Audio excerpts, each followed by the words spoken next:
Hello, everyone. This is John DiMartino, Assistant Team Leader and Productivity Coach at Keller Williams Realty in Coral Springs. Today, we're going to talk about the economic model of the millionaire real estate agent. This material actually comes directly from the Business Planning Clinic.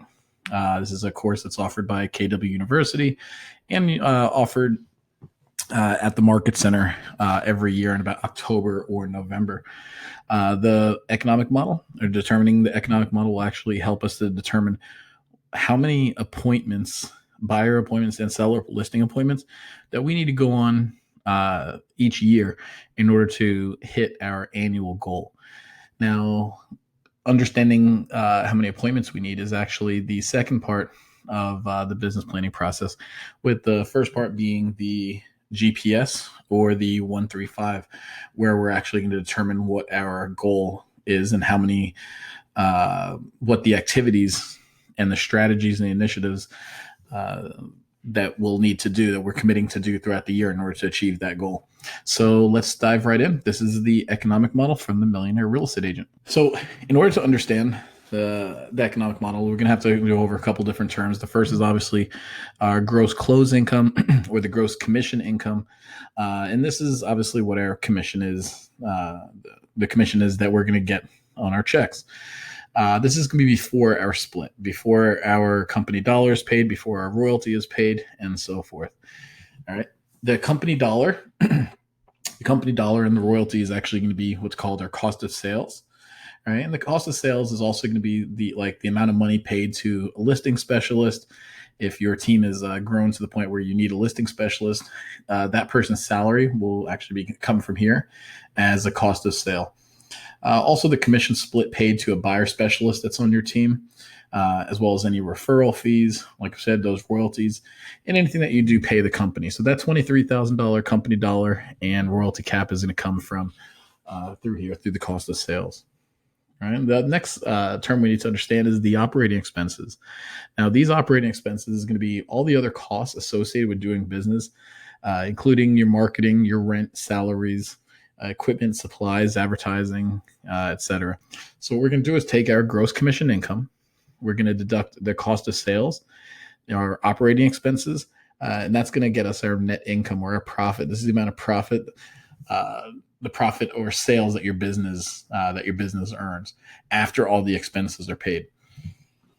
It's a lot of agents will actually, when I ask them what are their goals, a lot of agents will always, come up and say, John, I have a goal of making $100,000 this year.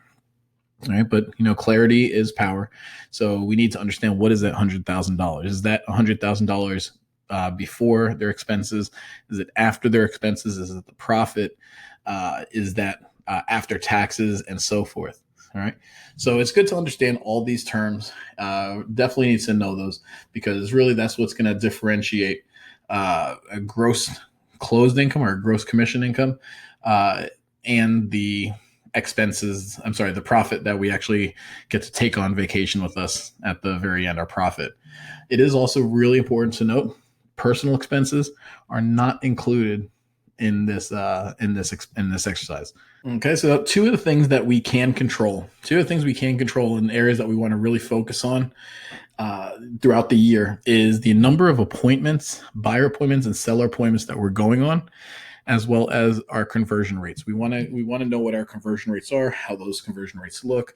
We want to keep tracking those conversion rates. So how many telephone dials do you need to make in order to get a live answer? How many live answers or how many contacts do you need to make in order to schedule an appointment? How many appointments do you need to schedule in order to actually go on those appointments? How many appointments will actually turn into a contract? And how many of those contracts actually result in a closed sale? So all these conversion rates are numbers that you should track, that you should know, and they should focus on constantly improving on these conversion rates. All right, so this is an overview of the skeleton, the bare bones of the Millionaire Real Estate Agent economic model. Okay, so what we need to do here is we need to connect the dots between the numbers as well as the key activities that lead to closed sales. All right, now to do this, we're going to flip the model. Millionaire real estate agents don't let their current activities dictate their future income. They set a net income goal and then let that number dictate their activities. All right, so we're going to be working in reverse. We're going to start out with saying, how much profit do I want to make? And then we'll work reverse engineer and work our way back from there. So this model will actually begin with your net income goal. Okay. And then what we're going to do from there is add our expenses and our cost of sales to that number. Remember, we're working in reverse. So we're going to add our cost of sales and our operating expenses to our income or profit goal in order to determine what our total gross commission income is. All right. And then once we get that number, we're going to divide that number by the average commission earned in order to figure out how many units we actually need to sell throughout the year. Okay. So in this example, we talked about the millionaire real estate agents. We're actually going to look at $1 million. We're actually going to look at what it would take to net $100 million. I'm sorry, $1 million in profit on the entire year. Now, MREA also tells us that the profit or net income should be about 40% of our total GCI. So if we're profiting less than 40%, we're spending too much money, and we need to trim some fat elsewhere in order to net about 40%. And if we are profiting more than 40%, that's great. And we don't want to net too much, because that means we might be not spending enough money or leaving money on the table where we can actually make more money. So we want to keep it around that 40% total net income. All right. So we're going to assume that the 40% net income that we're looking for is about $2.5 million in total GCI. All right. So we're going to need to earn about $2.5 million in total GCI. That's going to include $750,000 for operating expenses, which is about 30% of our total GCI, and another 30% for our cost of sale. So we're going to assume our budget for another $750,000. Okay. And that's how we came up to, if you want to net $1 million, we need to generate a total GCI of $2.5 million. Again, the next step is to divide that by the average commission. Now, what research has determined that the average commission earned by the top 1% of realtors around the country, the average commission is about $7,150. So we're just going to use that number for purposes of this example. Okay. So we're going to divide that 2.5 million by the 7,100, and that's going to tell us that we need to sell 350 units on average $7,150 in order to net $1 million in profit. So now the next step is to determine, of those 350 units sold, how many is going to come from the buyer side and how many is going to come from the seller side. Now, for the millionaire model, we're going to presume a balanced business. MREA recommends a 50-50 business, because they don't want to leave. We don't want to essentially leave business on the table. You don't want to turn down business. So we're going to assume that we're going to work with an equal number of buyers and equal number of sellers. So we're going to say 50% of our business is going to come from the seller side, which means about 175 total seller listings sold throughout the year. Now we have to ask ourselves, how many sellers and buyers would we have to list in order to close 175 buyers and sellers each year? All right, so we're going to assume a 75% sold conversion rate. So 75% of our listings are going to sell. There are going to be some deals that may expire, may cancel, may withdraw. You may decide to cancel a contract. The seller's situation may change, whatever the case is. But we're going to assume 75% of our deals are going to close. So that means that we need to take 233 seller listings where 75% are going to convert and actually sell in order to get 175 total seller listings sold. So we're going to assume a 75% appointment conversion rate. So we're going to do the same reverse engineer, 233 divided by 75%. That means we need to go on 311 seller appointments each year. We did say that we were going to have a balanced business. So it's going to be the same on the buyer side. 50% of the buyer listings sold, is going to be 175 total buyers closed. 75%. 75% is a good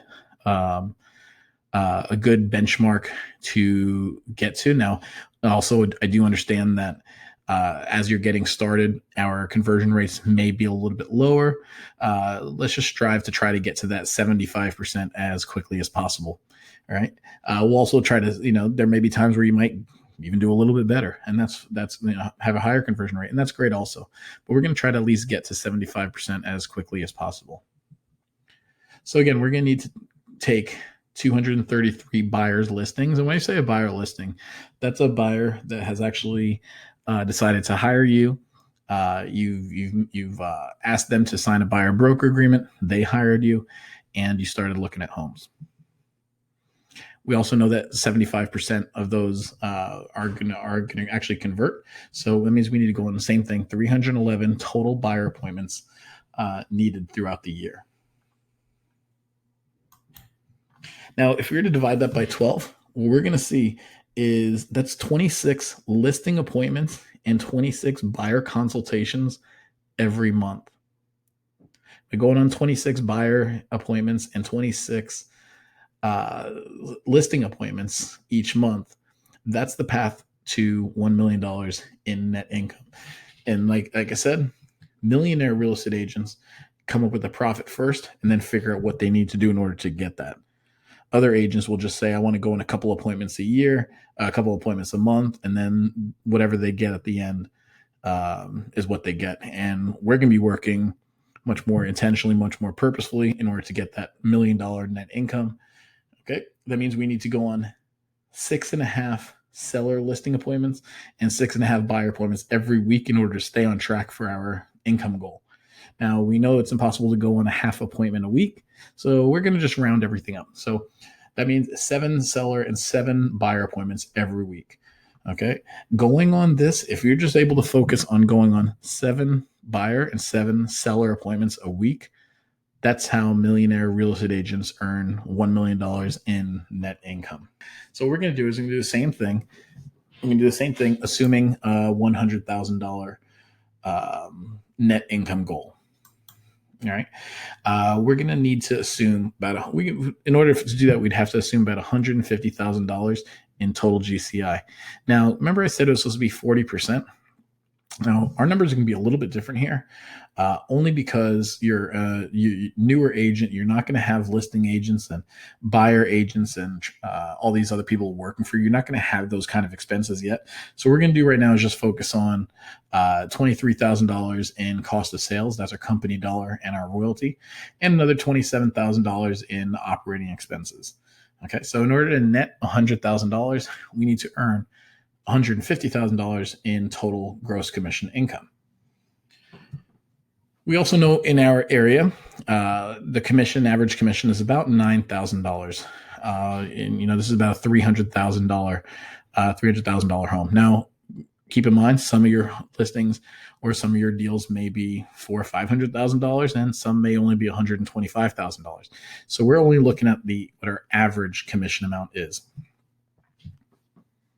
So we're going to divide that 150 by that $9,000 average commission and tell us that we need to sell 17 units sold. Now, personally, I prefer to have my business a little seller heavy. So I like to go at least 60, 65, sometimes even 70% of my business. I want to come from my seller listings. So we're going to focus on a 60-40 split, or a 60-40 seller split. Okay.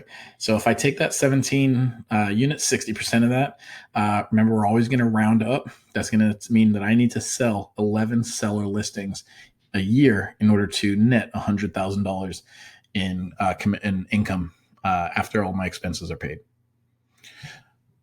Now, I'm going to assume for purposes of this, we're in a market right now in this price point where most of our listings are actually selling. There's not a lot of expireds. We're pricing our homes properly right now.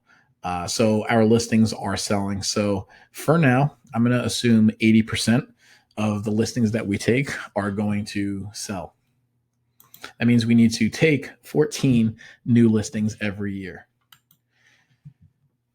Now, I did put in here 60% for an appointment conversion rate, listing appointment that's actually going to hire me. So if I go on 5 listing appointments, that means I am taking at least 3 of those.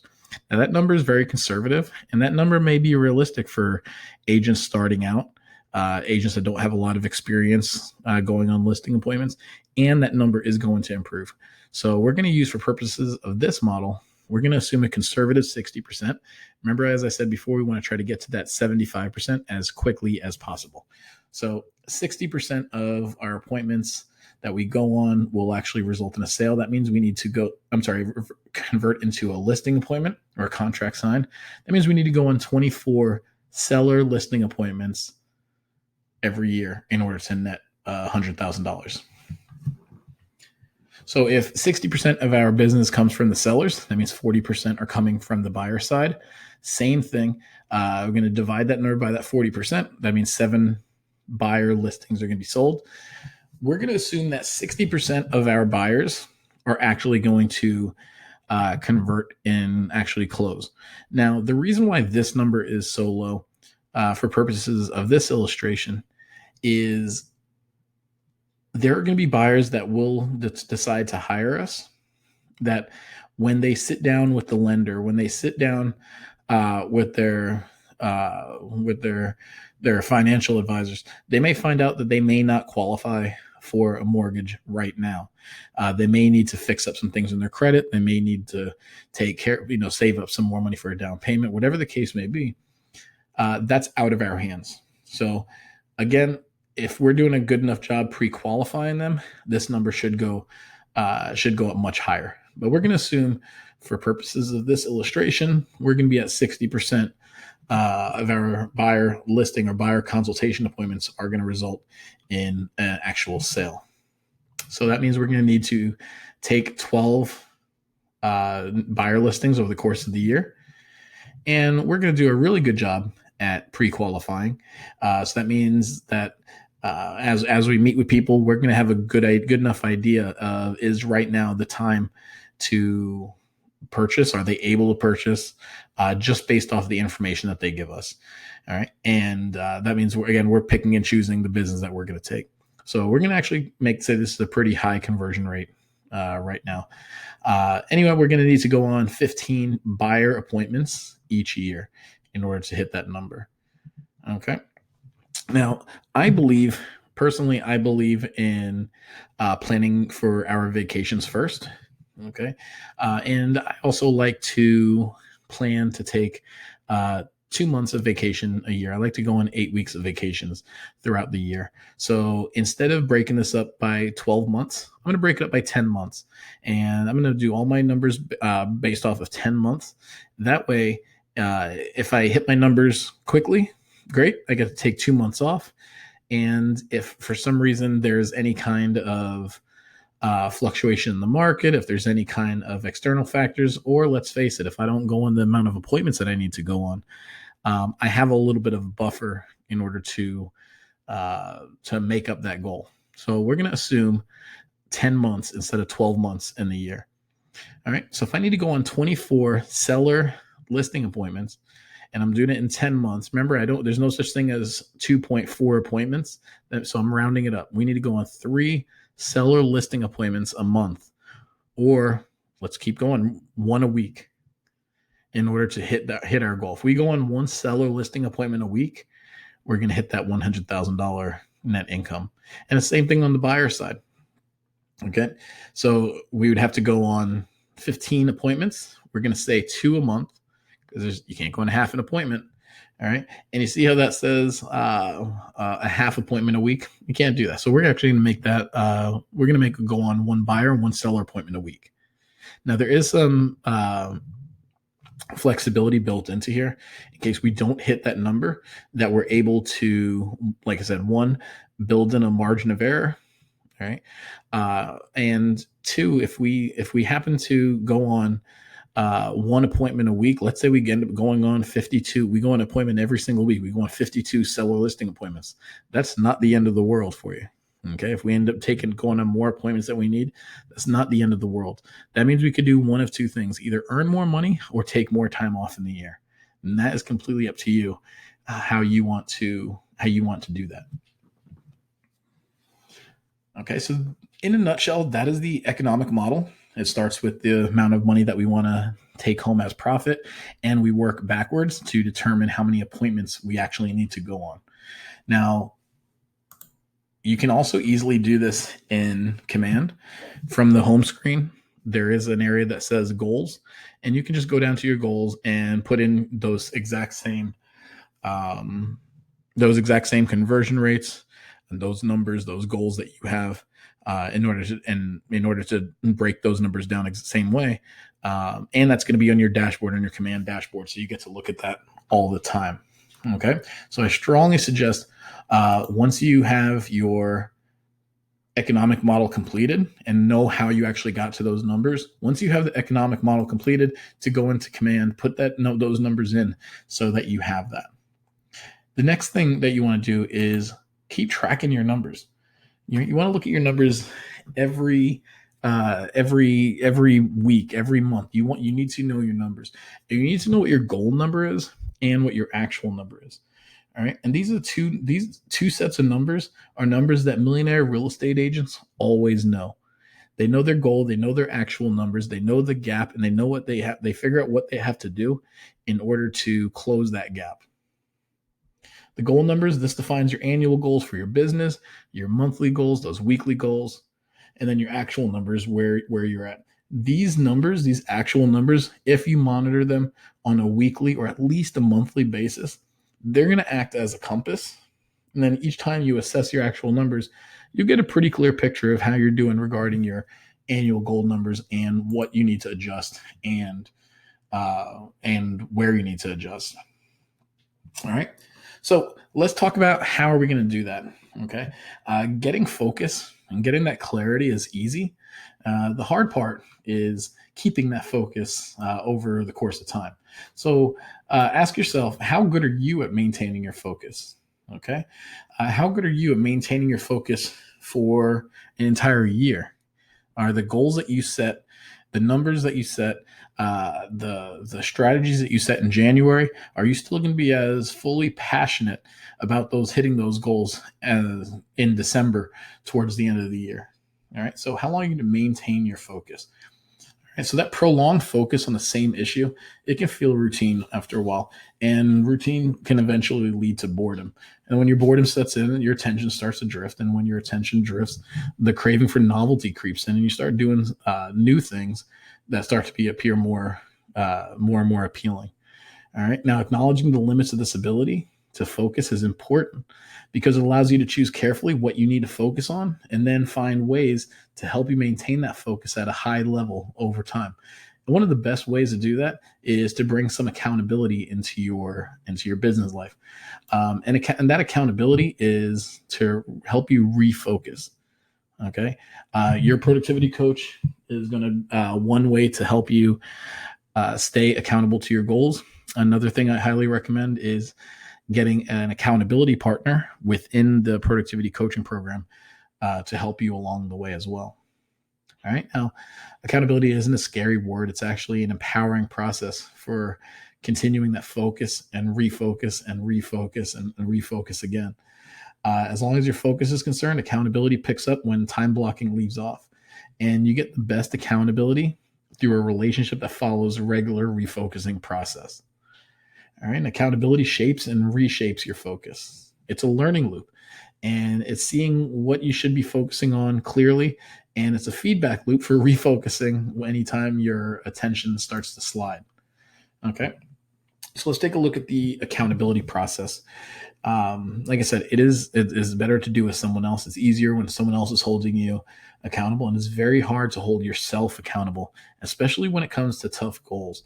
All right. Accountability is about defending your activities to an objective observer. When you have to report to a nutritionist all the things that you ate over the course of the last week, you're going to make sure that you're if you're being honest with yourself, you're going to make sure that you're eating the right things. That way you're not saying that you were eating junk food or eating candy or sitting around eating chips all day. You're going to, they're being objective. They're holding you accountable. So it's going to be, you're going to defend those activities and make sure you actually do it. You are going to have to keep track of those numbers. All right. Your goal numbers may be the target, but they mean nothing if you're not taking regular measurement of the progress towards those numbers. All right. At any point in the game, you got to know the score of the game and how far ahead or behind are you. Otherwise, you'll never be in a position to make meaningful adjustments. All right. Accountability is about getting and using feedback. And you have to take time on a regular planned basis to meet with whoever's holding you accountable. Look at your business numbers, refocus your efforts. And the truth is, the more often you go through this process, the better your ability to maintain your focus on the activities that will yield the absolute best results. So we talk about setting those results, setting those goals in the beginning of the year. As the year goes on, we're going to do the activities. We're going to do the activities that's going to help us to achieve those goals. We're going to measure those results every month, at a bare minimum every month. All right. And then preferably every week, we're going to make sure we're going on the number of appointments. We're doing the activities that we say we're going to do. Okay. And then every time we do that, we're going to evaluate the process. What's working? What's not working? Am I ahead of my goal? Or am I behind on my goal? And if I'm behind on my goals, well, I need to make adjustments. All right. I need to make adjustments what I'm doing. When we get to June, let's say we get to the midpoint of the year, we should be halfway through our goals. We should be halfway there. And if we're not, we need to make those adjustments. Maybe we need to double up our activities until we either get back on pace where we need to be, or double up those activities just because we're running out of time on the year. And our goal that we set, that $1 million, that $100,000, whatever that net goal, that goal is not, and failing that goal or missing that goal is not an option. All right. We have to hit that. We have to hit that goal no matter what. It's non-negotiable. So we have to make those adjustments to our activities, not change our goal, make adjustments on those activities in order to hit our goal that we set for ourselves in the beginning of the year. Okay. So now, it's your turn. And I really want everyone to take the time to fill this out, understand this process, understand that going through this, you go through this once in the beginning of the year. Don't just put it together and then put it under a stack of papers where you look at it next December. All right. You have this model, this economic model. Pull it out, make those adjustments, whether it's making adjustments to the conversion rates or the appointments that you actually need to go on. All right. Because remember, those are the two things that we're focusing on. Okay. So whatever your goal may be, all right, whether it's $100,000, whether it's $1 million, whether it's $50,000, whatever your net profit after expenses, whatever that goal is, go ahead and put that number on that top line that says net income. Okay. Your cost of sales, that's going to be your $23,000. You didn't get into this business to have a commission split. So you really need to try to make it so that you cap on your year. So that way you can earn 100% of your commission. So cost of sales is going to be your $23,000. Then you got to determine what your operating expenses are. If you don't know, a lot of people don't know what their operating expenses are. So, or how much that will be. You can easily say it should be about 30% of your total GCI. All right. If you don't know, you can go to the productivity coaching playbook that you were given. One of the pages is an expense allocation form, and this will help you actually determine what your annual, what your housing payment is over 12 months, what your utilities are, how much your car payment is, your insurance, food and recreation, all those things. So that you need to know, so that you know what your personal and what your business expenses are, how much you actually need to break even, what is your survival number, all right, and what and how much money you'll actually need in order to make your goal. Now, I did say earlier that your business expenses is not part of the economic model. I'm sorry, your personal expenses are not part of the economic model. But for some people, for some agents, they don't even know, they don't work on a budget at all. They don't know how much they actually need. So this business portion down here is going to give you an idea what your business expenses are, your personal expenses, and to give you an idea of how much you'll actually need for your net profit. I hope that this tutorial was helpful understanding the economic model, breaking down what may seem like a really scary, possibly unattainable goal, and actually breaking it down to how many appointments you actually need to go on each week. I strongly urge that you print out the economic model, work through it, and put together this exercise and give it to your accountability partner, and give it to your productivity coach. This is how you're going to actually achieve your goals. Thank you very much, and let me know if you have any questions about anything at all.